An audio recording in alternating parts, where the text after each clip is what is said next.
Millions of Australians are members of frequent flyer programs, including me. But millions of us, we know, don't use their points, don't really understand how it works. That's certainly me again. And I guess what I've always wondered is, how do I get points? Do I have to fly all the time?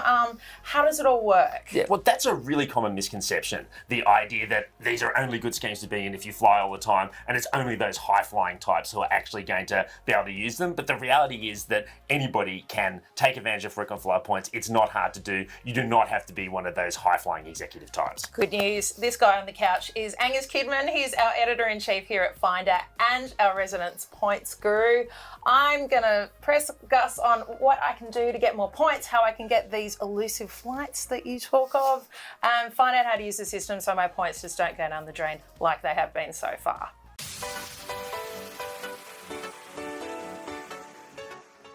So I'm not flying a lot at the moment, but I hear you can still earn points.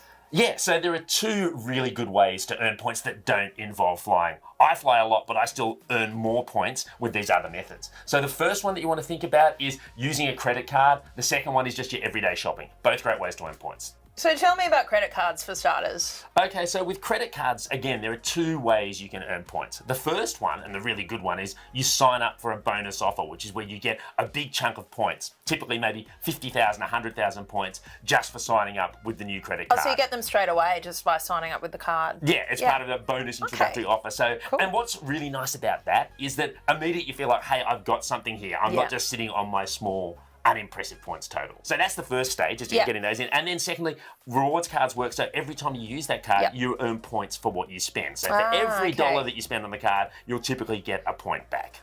So does this work for every frequent flyer scheme that's out there? Yeah, it certainly works for the two big ones in Australia, which are Qantas and Virgin. Okay. There are a big choice of cards for both of those. It can be a little bit harder if you happen to be in one of those overseas schemes like KrisFlyer or Emirates, but there are options to do that if that happens to be the scheme you want to be in. So that's like if you are flying really regularly to a certain country, for example, and they might have a better scheme. You can still usually find a way to work through that, definitely. Otherwise, Qantas and Virgin are the good ones that service. Qantas and Virgin are the big deals. There's nearly 10 million Australians in each of those schemes, so they definitely dominate. Cool. So what are the traps? What's the catch? Are there any traps to watch out for? Yeah, there are a few things you want to watch out for. The first is to get that bonus points offer, you do need to typically come up with a minimum spend in the first 3 months. They'll usually say, right, you have to spend $1,000 or $2,000 on this card in the first 3 months. So that's quite a lot. How would you do that without kind of having a shopping spree on clothes that you don't need or something like that? You want to avoid that. So, look, in some cases you will find if you actually add up your family expenditure and you look at, okay, what's all my general spending in that time, you will actually be spending that amount of money. If you're not so sure about that, or if you're applying for a card with maybe a slightly higher total, really good tactic can just be do the family holiday. Work out where you want to go and pay for that, because that's typically one of those big expenses that comes up and it's a bit predictable. That's true, yeah. So that would be the first trap to watch out for. Second one, have a look at what the actual annual fee is on the card. Because this can vary hugely. Sometimes it's like $99 or so. Sometimes it can be like $500. Ouch. If you're spending $500 and not getting a lot of points out of it, maybe the numbers don't add up. So pay attention to that and be careful around that one. Make sure you pay the card off in full every month, because otherwise you'll be paying interest. The amount you spend in interest could weigh out the value you're going to get from the points. So just be careful about that. So another thing I know I've been guilty of is I've earned some frequent flyer points when I have taken a flight, and then they've just sat there and they've expired. This is an issue. How do you get around that? Yeah, it definitely is an issue. With Qantas, your points will expire if there's no activity after 18 months. With Virgin, it's 24 months. So you do need to be aware of it. But the good thing is, if you're using these tactics, if you're using your credit card, and if you're getting bonus points from things like flybys, that counts as activity. So your points aren't going to expire as long as you're doing that. So keep that in mind. I still think it's good. Set yourself a calendar reminder once every couple of months and just say, hey, just go and check that I've got points going in there and that stuff's happening, because at the end of the day, this is a valuable currency and you don't want it taken away from you just because you weren't paying attention. No, and it's really easy to do if you're not keeping an eye on it. So just using a credit card or shopping is just going to keep topping that up and keeping those points alive. Absolutely. That's pretty cool. When you're making purchases, you mentioned that you're still earning points. How does that work out, and how many points are you earning? So typically you will earn 1 point per $1 you spend. It does depend on the card though. Yeah. Sometimes some purchases will earn more. You may be told, right, if you shop with a specific airline, then you'll actually get more points. Right. Some things you'll get less. Some expenses you won't get points for. These will be specified. Okay. The big one everyone asks about is, can I pay my tax bill and get points on it? And the answer with most credit cards is no. No. Those kind of expenditures are not covered. Right. So you can't get it for absolutely everything, but definitely there is that possibility to earn that. And that's one of the things you compare when you're looking at those cards. Is to think about that. Okay, well, how many points am I getting for each dollar? So we've talked about credit cards.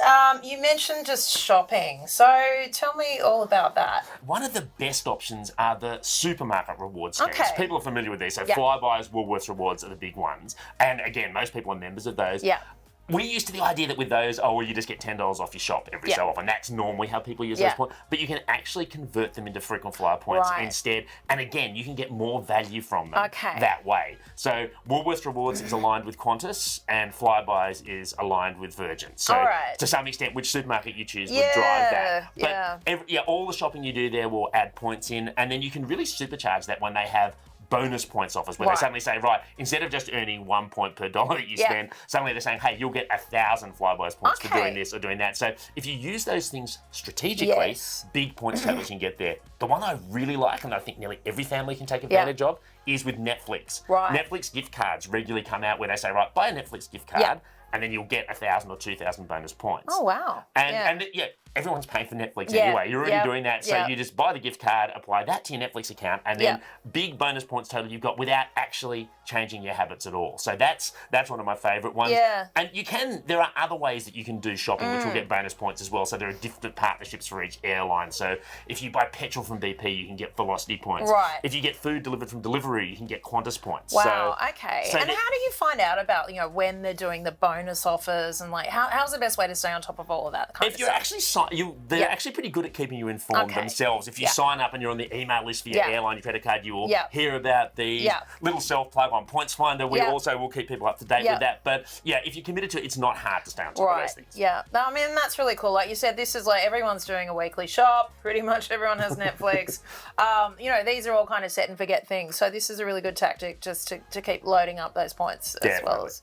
So now I've got my 50,000 points. It sounds like heaps, but what is that in reality? Break it down for me. It's impressive, but it is a bit of a starter. So with 50,000 points, you could get yourself comfortably a return economy trip to Los Angeles. That's pretty good. And you could get yourself a one-way business class trip to New Zealand. Even better if you're never coming back. Important thing to remember here is I would always spend those points on flights. You mentioned before those options that you can do things like, I could get a toaster, I could get a coffee maker.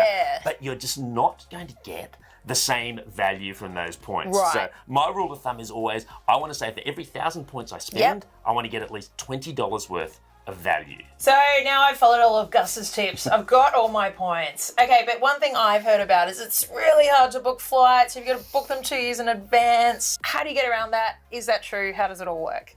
It is true that you have to do a bit of planning because there's only ever limited reward seats available. It's not like you can just pick a flight next week and say, hey, I think I'll go there and use your points in an effective way. So two things that I would take, do it in advance. Like start thinking about with that goal, I look it up basically a year before I want to go. I start checking for the flights then, wait till I can find the ones I want, and then organise everything else.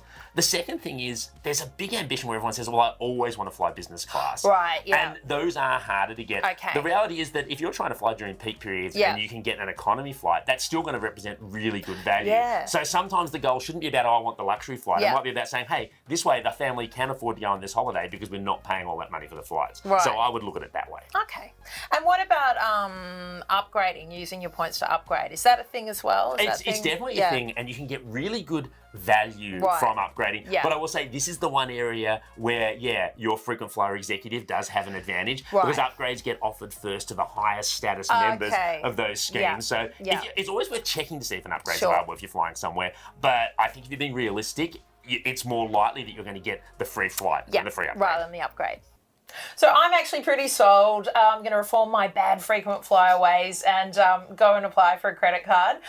If you're interested, we have Points Finder. That's where all the offers are available. You can get loads of tips and tricks from Gus.